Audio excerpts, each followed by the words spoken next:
Baik, bismillahirrahmanirrahim. Assalamualaikum warahmatullahi wabarakatuh. Halo semuanya, selamat datang kembali di channel Kelas Terapis, channelnya orang-orang yang ingin belajar menjadi seorang terapis. Di video sebelumnya kita sudah membahas sub dari pre-induction, ya. Kita sudah membahas sub dari pre-induction, exploring client modalitas, dan kemarin itu ada hipnoterapi training. Nah, untuk di video sekarang saya masih akan membahas sub pembahasan daripada pre-induction, karena memang ini adalah pembahasan terakhir, ya. Jadi bagi yang belum menonton untuk di part 1 pre-induction, diharapkan Anda untuk menonton terlebih dahulu, karena dari part 1 sampai dengan video sekarang itu saling berkaitan, karena sub pembahasan daripada pre-induction itu cukup banyak, ya. Sudah saya katakan kita berbeda, sudah saya katakan hipnosis dengan hipnoterapi di pre-inductionnya itu pasti berbeda. Nah, perbedaannya sudah terlihat jelas ketika Anda sudah mempelajari secara total keseluruhan dari part 1 sampai part 11 sesi hipnosis. Di sana saya membahas pre-induction-nya itu hanya singkat di SOP hipnosis. Nah, untuk di SOP hipnoterapi Anda juga bisa melihat bahwasannya pembahasan pre-induction itu ada beberapa video, ya. Dan untuk saat ini, ya, yang Anda tonton ini adalah sub pembahasan terakhir dari pre-induction. Jadi harapan saya Anda bisa mempelajari dan memahami tentang masalah pre-induction di SOP hipnoterapi. Oke, kita sudah bahas ya kemarin modalitas kliennya atau model pembelajarannya, ada visual, ada auditor, ada kinestetik, ya. Bahkan ada beberapa lagi, ya. Cuman yang paling banyak dipelajari adalah visual, auditor atau audio, dan kinestetik. Dan saya juga sudah membahas, menceritakan tentang bagaimana sih ciri-ciri orang yang memang dia model pembelajarannya visual, bagaimana sih ciri-ciri orang yang model pembelajarannya audio, dan bagaimana sih ciri-ciri orang yang model pembelajarannya kinestetik. Itu sudah saya bahas di video sebelumnya. Dan di hipnotraining juga, di hipnoterapi training juga saya sudah membahas apa yang harus diceritakan, diedukasi kepada klien, ya, hipnosis state dan hipnoterapi, terus pemrograman pikiran bawah sadar dengan hipnosis, dan sesi-sesi saat hipnoterapi berlangsung. Dan untuk saat ini kita akan membahas tuntasnya, yaitu sugestibilitas tes. Nah, sugestibilitas tes itu juga sudah dipaparkan sebelumnya, ya, di hipnosis, ya. Ini tidak jauh beda, hanya saja ya, ini lebih kompleks dibandingkan dari SOP hipnosis. Karena apa? Sugestibility test di hipnoterapi itu memang bertujuan untuk kita memahami sebenarnya di mana sih klien ini, ya, di posisi mana sih klien ini bisa menerima sugesti kita. Apakah dia termasuk orang yang mudah, yang medium, atau yang memang dia sulit, ya. Saya mendapatkan suatu pasien dulu, ya, kalau nggak salah dia orang S2 di salah satu universitas ternama di Jawa Barat, ya.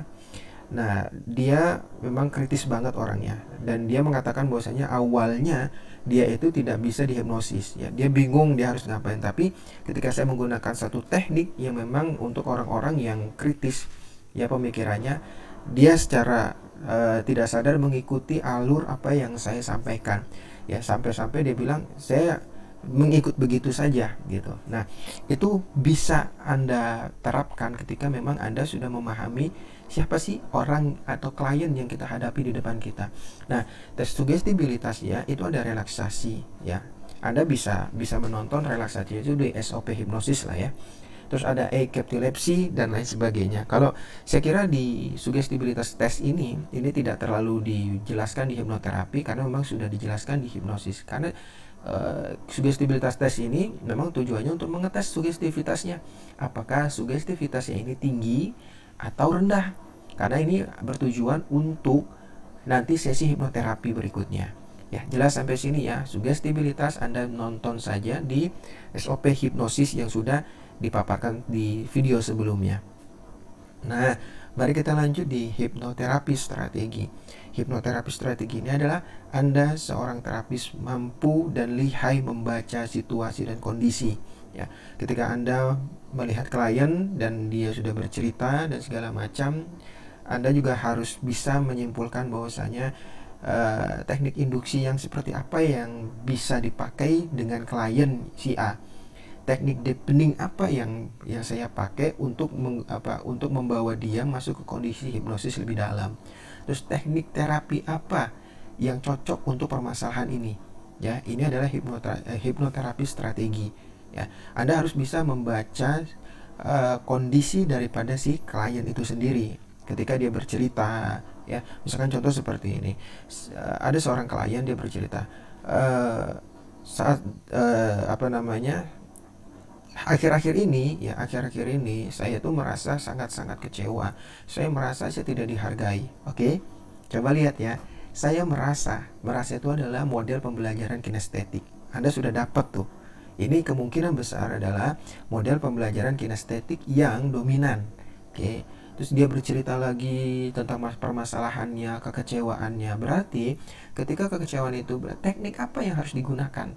Dan kita sudah bisa tahu orang ini apakah medium atau biasa, atau memang dia termasuk orang yang sulit untuk dimasukkan sugesti. Makanya ada tes sugestibilitas kan di awalnya. Nah, Anda harus bisa memahami itu. Oke, jadi ketika sudah dapat tes sugestibilitasnya, ternyata dia sulit nih.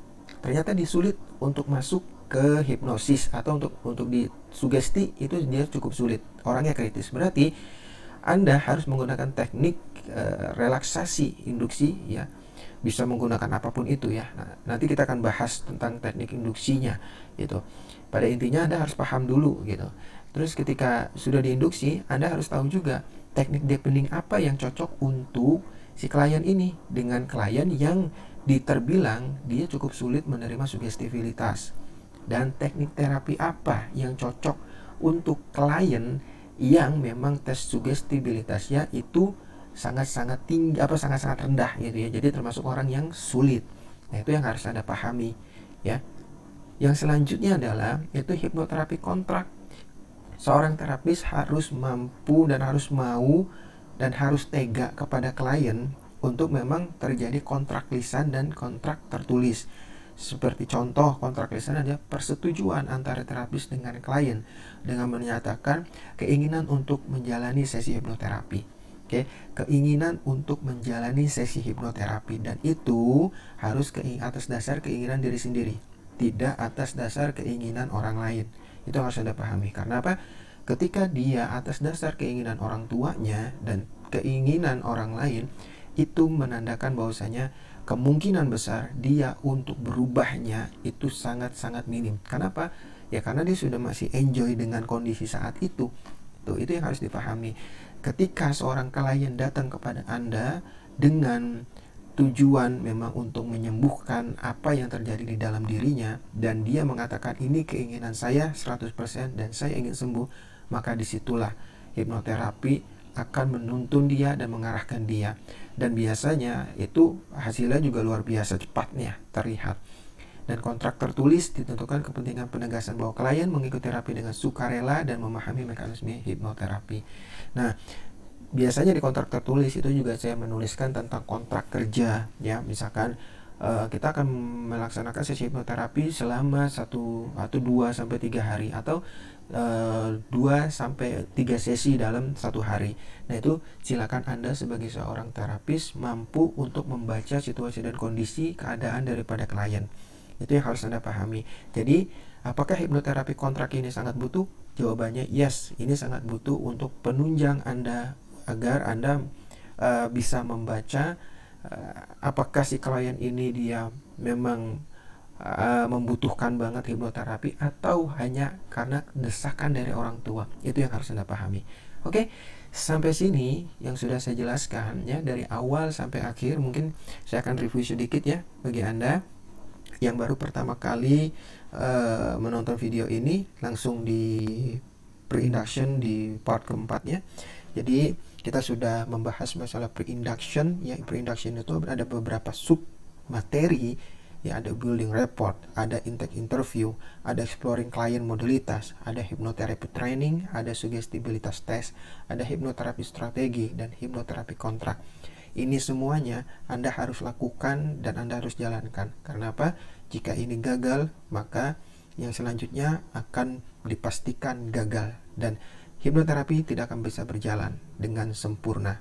Oke, cukup di sini yang dapat saya sampaikan. Jika Anda ada pertanyaan, silakan dituliskan di kolom komentar, dan insya Allah tim kelas terapis akan membalas komentar-komentar yang masuk, dan dengan catatan komentar itu adalah relevan dengan apa yang disampaikan di materi di video yang berkaitan.